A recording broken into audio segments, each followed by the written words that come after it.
Welcome to the ever-changing tasting room of 2020. I'm Beth McManus-Lopez with SIP Certified, and we really appreciate you joining us today. I've been managing the SIP Certified program since 2009. SIP Certified is all about protecting the people and the planet with sustainable practices. This is a really great webinar on what the tasting room looks like in the year of 2020, which is becoming rather infamous. You're going to learn all about current regulations, where to get information, and great ideas on how to make a memorable customer experience. Originally on our panel, we were going to have Ben Fine of Jackson Family Wines, and unfortunately he's up in one of the fire areas. So today we actually have Katie Rogers standing in, who's just absolutely fabulous. She was on our branding committee for a number of years and always has incredible ideas. She's the marketing manager and Santa Barbara ambassador for Jackson Family Wines. As a graduate of Cal Poly San Luis Obispo, she spent most of her wine career managing direct-to-consumer businesses for wineries in Santa Barbara County. Last year, Katie took on a new role with Jackson Family Wines, representing the wineries that make up wines from Santa Barbara County. This includes Byron, Brewer Clifton, Cambria, Diatom, Ex Post Facto, and Nielsen. Katie and her husband, Tim, enjoy traveling, whether it be a weekend getaway or a month jaunt to Europe. Wherever they go, Katie's taste buds are most often leading the way. Along with eating and drinking, Katie also enjoys the outdoors, whether it be hiking, fishing, or camping. You can find her enjoying the outdoors with friends and family. And we also have Kim Stemler, Executive Director of Monterey County Vintners and Growers Association. Hi, Situation Association, either one of those.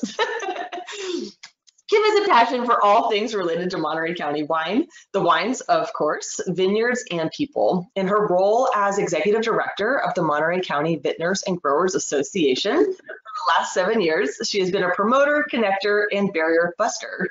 Before this role, Kim was a management consultant focused on organizational development. Kim earned her master's degree in administrative science from the Johns Hopkins University.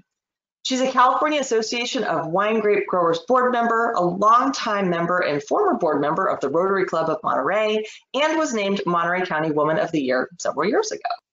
All right. So I wanted to tell you a little bit about some more information we found out about tasting room members. We did a survey in the early part of August to see how people were doing in this new COVID situation. So we interviewed participants from San Luis Obispo, Monterey, Sonoma, Santa Clara, Alameda, Santa Barbara, and Trinity counties. On a scale of 1 to 10, they rated the protocol and guidance that they were receiving as a 7.2. At the time, 86% were open for tasting. And in terms of information on new regulations, they were utilizing the Wine Institute, county health departments, local wine organizations, and the state of California. We also asked about some information on customer service, so what types of tastings they were doing and how consumers were reacting to it. 57% were doing tastings by appointment, so that's just about the same as what we have going on here right now. They said that their customers were 4 out of 5 stars in terms of adhering to protocols. And services offered at the tasting room included 84% wine by the glass, 80% bottles to serve on site, 39% were serving food, and 38% were providing pre-poured flights. We also looked into communication and sales, so we're looking at social media, signage, how that was all impacting sales at the time. In terms of messaging that resonated with tasters, they really liked winemaking methods. That was at 69%. Up there at about the same, 65% was information on food and wine pairings, 65% were interested in vineyard practices, and 19% were interested in labor practices. 92% were using social media to convey new tasting practices, which is great to see. And again, on a scale of 1 to 10, a 7.2 was the rating of how they would rate sales as of reopening. I will send out a copy of the survey results at the end of this webinar too. And along the lines of current regulations, I would love to have Kim take it over because she is just a wealth of knowledge and is up on all of the recent information. So take it from here. Okay, thank you so much, Beth. Hello, everyone. So I want you to remember, I am just a messenger. I did not create these regulations. I don't work for the governor's office. Got it? Okay. So how do recent regulations impact your on-premise service in tasting rooms? And first you have to reflect back on the context within which we are living. There's a worldwide pandemic. The science is uncertain around the pandemic. There's a lack of support systems and necessary infrastructure. Everything is being politicized, and there's a unified response, no matter what your political beliefs are. And if you add to that last night's debate, the political climate is insane right now. Governance is happening by Twitter on both national and statewide basis. And what's happening is we get announcements that are regulatory, but there's no clear guidance or tools to implement those, and they change regularly. So, and then all of this on top of the immense tragedy of the wildfires, and my heart is going out in it, as I know yours is as well, to Napa and Sonoma and the rest of the state that's still on fire. And those issues and complications are not only because of the fire, but because of a lack of international testing infrastructure. So everything is a little insane right now. It's caused a lot of confusion, a lot of fear, and a lot of wasted energy and probably wasted money as well. So what can you do to keep your tasting room going successfully? First of all, despite all the confusion, do your best to keep your staff, your guests, and your community safe. If you can just always align with that North Star, you'll be fine. As long as you show that within your practices, you're doing the best you can and everything is set up with their health and safety in mind and your health and safety in mind. So tasting room practices that, in maybe April or May, we thought were completely unreasonable. Like you couldn't imagine refusing service to anyone that was coming into your tasting room not wearing a mask. But all of that's all normal and expected right now. So we see how we can get used to life with modifications and still incorporate our high level of brand value to that. So unfortunately, these practices aren't going to end anytime soon, at least not until vaccines are widely available. And we hear from vaccines will be available within a couple of weeks to, not until really July of next year or end of next year. So I would get ready for some of these practices, including masks, to be around for a long time. So where are we today regulatorily? And I'm going to type in a link that if you want to check your county, if you don't know where you are, there is a link in the chat box. We exist in the rainbow world of COVID tiers right now in California. And from worst to best, it's purple, red, orange, and yellow. So someone clearly knew their color wheel. And in terms of wineries, widespread is purple. That means that's where Monterey County is. It means we can only operate outdoors with modifications. Substantial is red. I think SLO's in red, but Beth, you might be able to clarify that. Anyway, so with red, wineries, you still can only operate outdoor with modifications. The thing is, remember last spring when there was that little out that if you served a full service meal, so you acted like a restaurant, you can get away with this if you're in red, but it has to be a full service meal. If you can do that inside, you can build up to 25% or 100 people, 25% of your capacity or 100 people, whichever is less. But everyone needs to order a meal. And ABC has further guidance on that. Through the months, they've become clearer on what represents a meal. It's not a charcuterie tray. It really has to be a legitimate meal. So moderate is where everyone can start going inside. The capacity, again, has to be limited to 25% of your licensed capacity or 100 people, again, whichever's less. And then when you're down to the minimal level, which is yellow, there's indoor with modifications, and then we're at 50% of capacity or 200 people or less. So this is the deal. The way it's structured, you have to stay in a tier for at least 3 weeks before moving forward. This is like a game. To move forward, a county must meet the next tier's criteria for 2 weeks. So for instance, in Monterey County, I'm going to use this, we're in purple. we will not be able to move forward, even if we hit the targeted targeted numbers for 5 weeks. That's until the second week in November, we would not be able to move forward.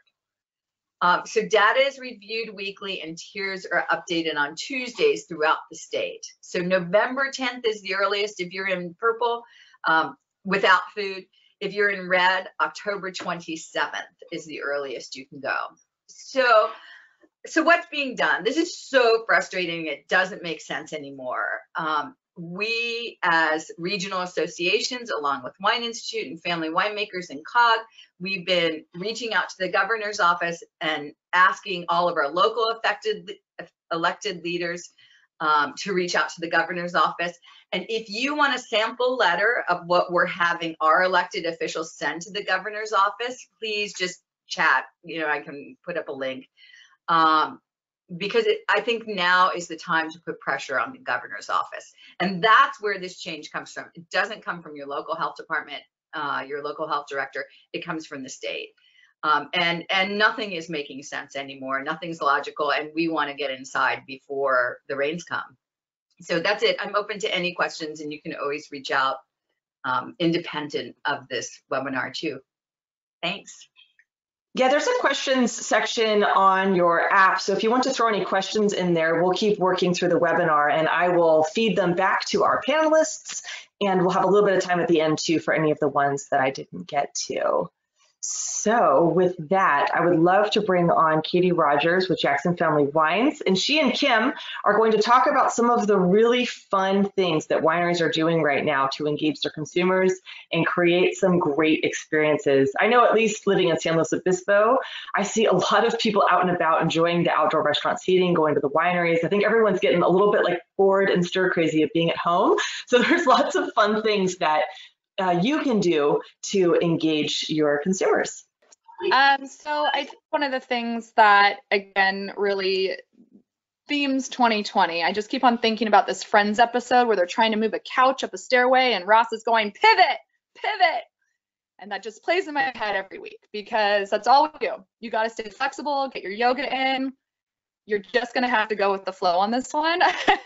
So with that, I think that for some people, it's been exciting to try new things that they've wanted to because of some of the ABC regulations that might have loosened up. Maybe they were thinking of changing some of their structures or models, and this has given people the opportunity to test it. And I think also our consumers are much more open-minded because they just want to be anywhere but their house.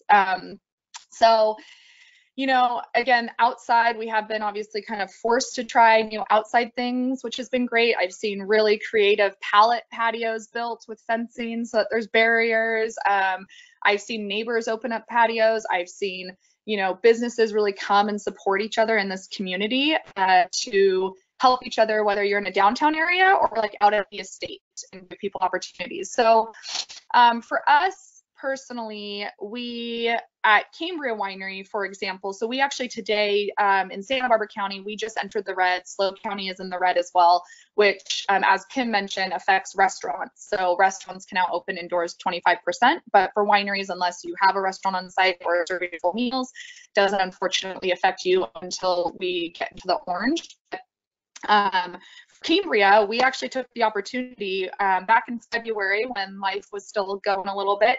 We had done a really cool event down in LA and partnered with another female business owner and rented a vintage camper and done this huge event for all these women business leaders, and we loved it. And we're like, what if we brought that to Cambria? And I'm like, that'd be cool. And then COVID happened. So what would be cool turned into, we did it. So we're in our, I think, third or fourth week of having that at Cambria. So you can actually come to our knoll, overlooking our beautiful estate in Santa Maria, and taste out of our vintage camper. And so you can try our estate flights or things from our property. It's what we also launched this past weekend. Beth, you'd be very proud, but we launched a self-guided sustainability tour. So it's 5 different stops. You can get your steps in, get your wine worked off before you have it. The kitty cats can come too. It's a great pet-friendly tour. But we hand you a beautiful map that explains where to go.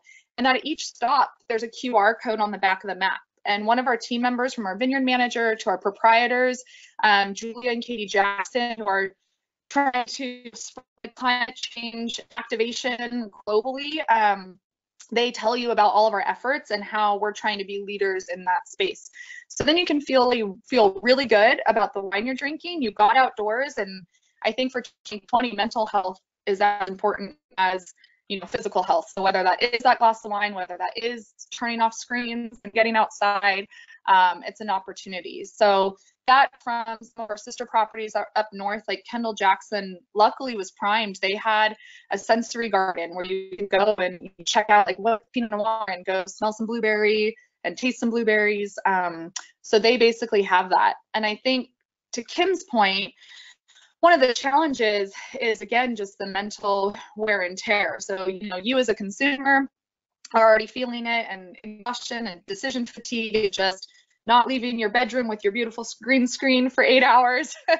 But our employees and restaurant servers and everybody else in hospitality, they're feeling that double because they're taking care of themselves and they're having to take care of the customer. So Kim had a really great point of like, you need to, just strap your bootstraps up. And if you're a manager, take care of your employees and give them all the tools that they need to feel safe so that they can think about customer service and they can think about selling wine or selling the experience and bringing some of your profits back. So I think that's probably one of the best and exciting news is that I've heard from a lot of our colleagues here in Santa Barbara is while traffic might be lower and our customer count might be lower, the quality for those that are playing by the rules is better. They're buying more wine, they're engaged in our story, they're there to listen, and they're just so excited to support businesses that have been able to stay open.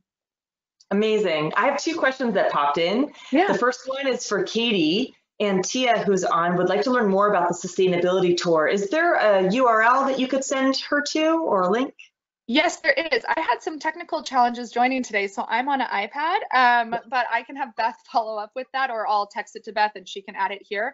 But we actually do use, and that's actually a great point, Tia, so thanks for asking. We use the platform Talk.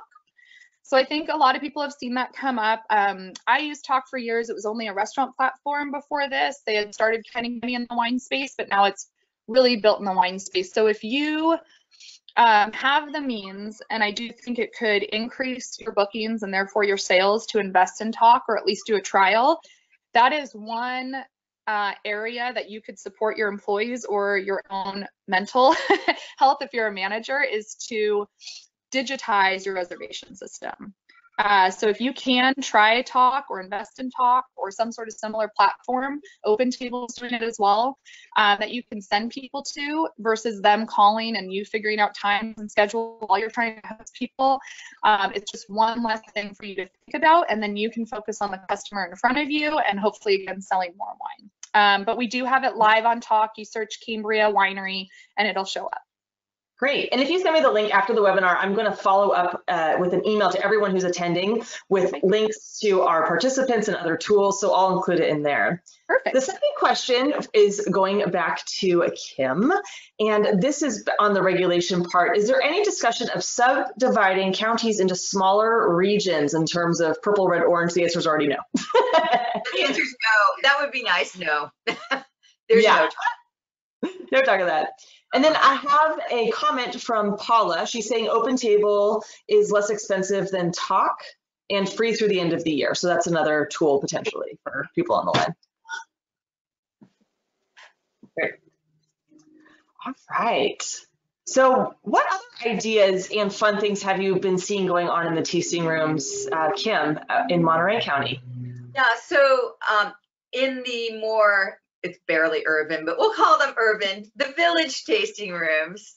I agree with Katie that I think everybody has become more efficient and more effective. They've learned who their customers are.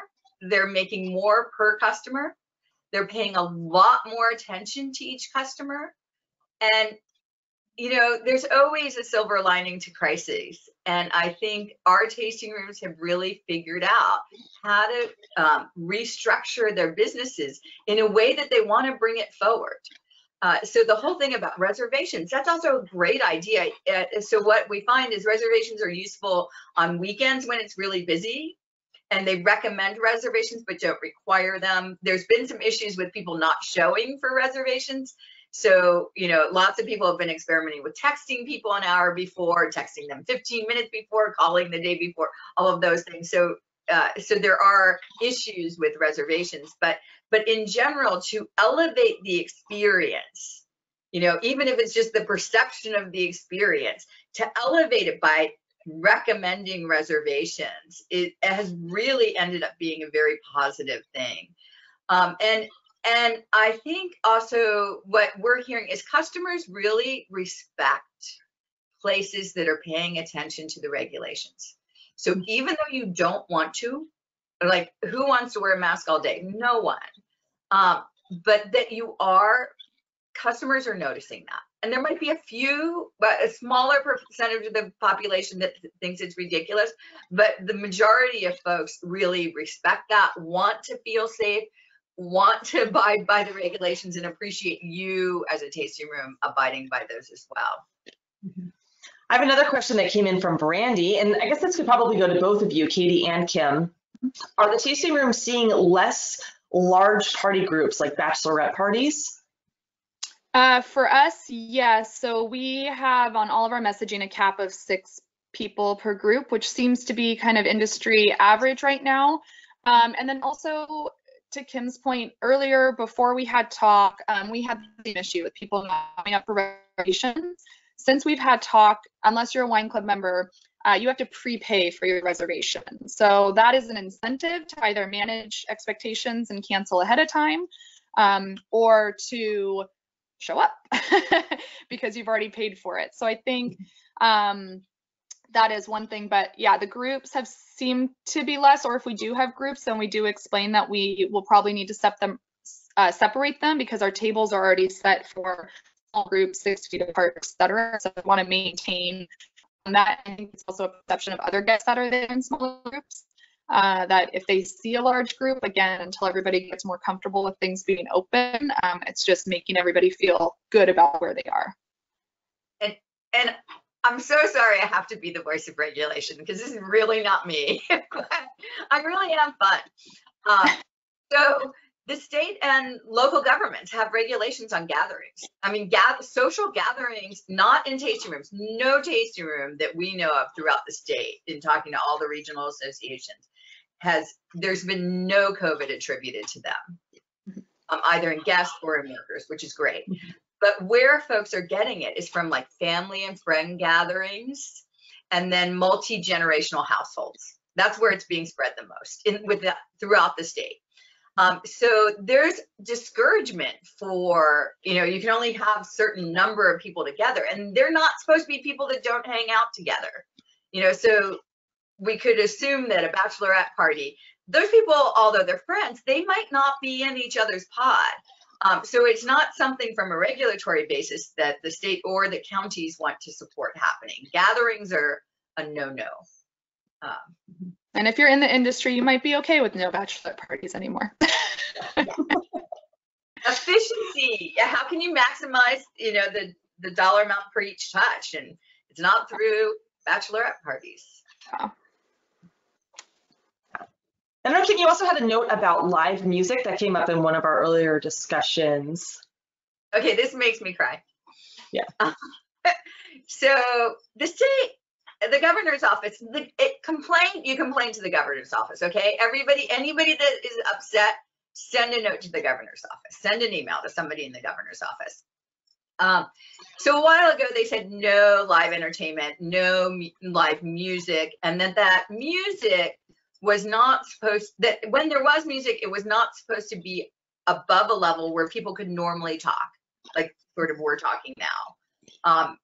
And that's because of the aerial spray, whatever it's called, of the aerial transmission of COVID. That's why. So there are lots of wineries and restaurants and other places that have been doing concerts throughout the state. So this is becoming more clear, and the state health department has come out with more clear guidance recently that you cannot have any live music. None. Not even acoustic, which we were, last spring, the governor's office was saying, oh, that sort of could slip by, but no concerts. But now everybody's saying no live music at all. No live music, no fire dancing, no entertainment, no live anything. So I think I was talking to some wineries yesterday that were really upset. And there are potentials here. So what's the good side of this? Well, the good side is you could figure out some virtual deal, with your favorite musicians. You could put up a screen in your tasting room. It's not live. And then you could figure out some virtual thing where you could send out emails to all of your wine club and to your other folks and sell them bottles through the mail and set up virtual concerts. There's opportunities in each of these crises. So that's that. And if I can go back to wine clubs, I think that's an area that folks have struggled too. Before you would let your wine club members come in and get complimentary tastings. Don't say free. Another regulatory thing. But that's a problem right now. If you've got limited seating, if you're in one of those village urban-y places and you only have 12 seats, you don't want them to fill with wine club members. So that has been a challenge, and really, so setting boundaries for wine club members, and limiting the amount of time they can taste for everyone, actually, to turn your tables, every 45 minutes or hour. And then also, what do you do special for your wine club members? So a lot of folks are actually pulling from their cellars and serving some wines that are special for their wine club. And what that then does is the table right next door gets really jealous and says, I want that too. And they become a wine club member.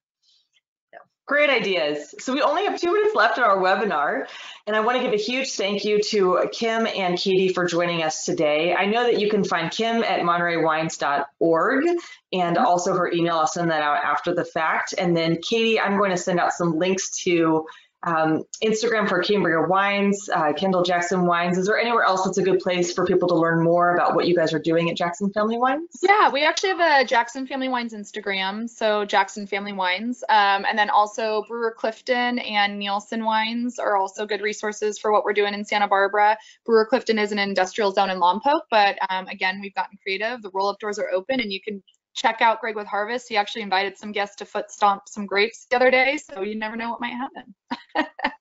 So fun. I love that. Well, yeah, definitely follow them on social media and learn more at monterey-wines.org. You can follow us at sipcertified.org. Our Instagram is at sipcertified. We also have a really good marketing newsletter. And so that's an area that comes out twice a month. You can learn about things like this. We've done some really great posts on social media, how to talk to different consumer segments about sustainability. So you can sign up for that. And of course, learn about our future marketing focused webinars. So with that, thank you everyone for joining us today. We really appreciate your time and our fabulous panelists. And we look forward to seeing you for the next webinar that we do.